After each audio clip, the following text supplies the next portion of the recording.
Hi yours, welcome to my channel. ఈ ఆవుకి ఒంటి నిండా రూపాయి కాయిన్ అంత బుడుపులు వంటి మచ్చలు రావటం జరిగింది. ఈ మచ్చలు చూసి రైతు నాకు ఫోన్ చేయడం జరిగింది.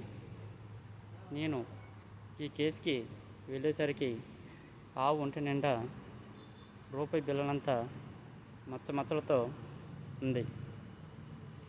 దీన్ని లంపీ స్కిన్ అంటారు. ఈ లంపీ స్కిన్ మొత్తం ఒంటి నిండా ఆవు శరీరం మొత్తం ఇలా రూపాయి కాయిన్ అంతా మచ్చలుగా ఒళ్ళంతా పాకిరి అవి కొన్ని రోజులకి అవి ముక్కలుగా ఊడిపోవడం జరుగుతుంది. అందువల్ల దీనికి మనం 3 days యాంటీబయాటిక్ ఇంజెక్షన్స్ ట్రీట్మెంట్ చేసుకోవాలి. Thank you.